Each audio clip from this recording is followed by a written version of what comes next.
O que te impede de viver os propósitos que Deus colocou no seu coração?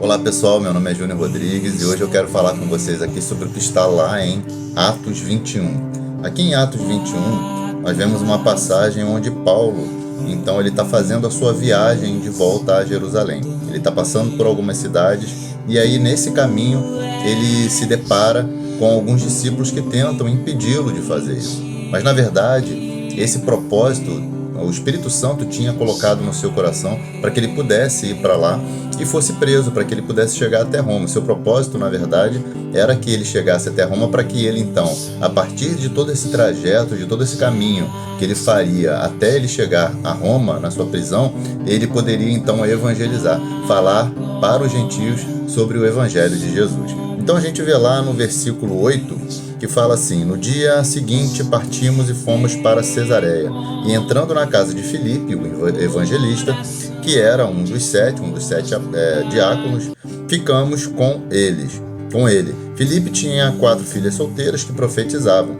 Demorando-se ali alguns dias, veio da Judéia um profeta chamado Ágabo, que era inclusive que já tinha profetizado sobre a fome há algum tempo atrás, que, aproximando-se de nós, pegou o cinto de Paulo e, amarrando com ele os próprios pés e mãos, declarou: assim diz o Espírito Santo, é isso que os judeus em Jerusalém farão ao dono deste cinto, ao entregá-lo nas mãos dos gentios.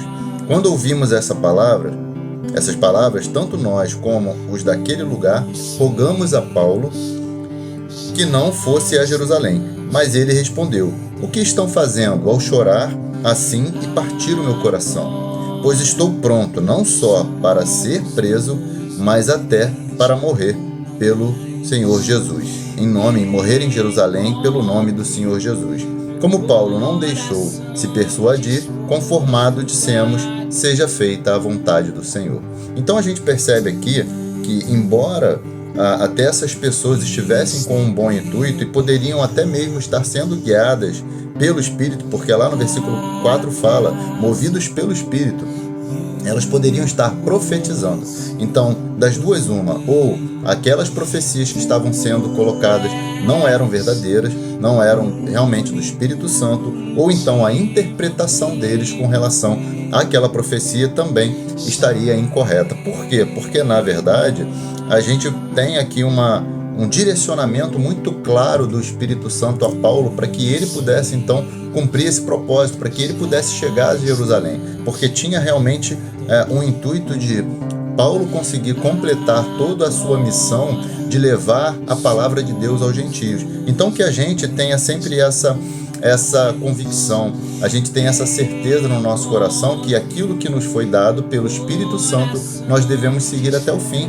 Porque na verdade o que acontece é que quando a gente está realizando alguma missão, certamente vão vir muitas coisas ao contrário, e vão vir aí às vezes até ações que têm a aparência boa, que tem realmente ali um direcionamento que parece ser de Deus, mas que na verdade é um direcionamento do inimigo para impedir que você faça o seu propósito, para que você cumpra o seu propósito. E a gente precisa, como o próprio Paulo diz lá em Coríntios, que a gente deve julgar a profecia. Então tudo aquilo que for profetizado a nosso favor, ou até mesmo contra nós, a gente deve julgar segundo a reta palavra, segundo a reta justiça. E julgando através da palavra, a gente então vai ter um direcionamento sobre aquilo que a gente tem que fazer. Então que você tenha essa consciência hoje, que você se firme no seu propósito, naquilo que o Espírito Santo colocou no seu coração, e não deixa nada de te impedir de viver o propósito de Deus na sua vida.